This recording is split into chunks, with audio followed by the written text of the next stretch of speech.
મોરબીની સરકારી આયુર્વેદિક હોસ્પિટલમાં ફરજ બજાવતા ડોક્ટર ખ્યાતિ ઠકરાર છેલ્લા ઘણા વર્ષોથી પોતાની સેવાઓ દ્વારા દર્દીઓના સ્વાસ્થ્યમાં સુધારો લાવી રહ્યા છે।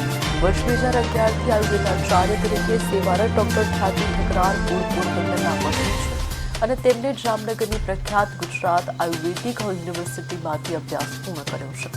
ભારતીય પ્રાચીન ચિકિત્સા પદ્ધતિ દ્વારા લોકોને સાજા કરવાનો અવસર મળવો એ મારા માટે સૌભાગ્યની વાત છે। આયુર્વેદ માત્ર લક્ષણો નિવારણ નથી કરતું, પરંતુ રોગને જડમૂળથી મટાડવા પર ભાર મૂકે છે। ચાલુ નાણાકીય વર્ષ 2025-26માં ફેબ્રુઆરી સુધીમાં તેમના માર્ગદર્શન હેઠળ કુલ 13,765 દર્દીઓએ સારવાર લીધી છે।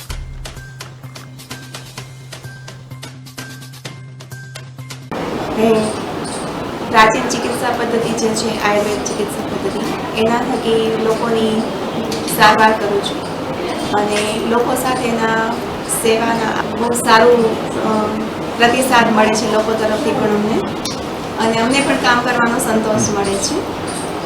સરકારની આ સુવિધા લગભગ બધા જીમર્સ મેડિકલ કોલેજ છે, એના સંલગ્ન હોસ્પિટલો છે, મોટા સિટીની જે પણ સિવિલ હોસ્પિટલ છે એમાં બધામાં શરૂ થઈ ગઈ છે। આયુર્વેદ વિભાગ બધામાં ચાલે છે।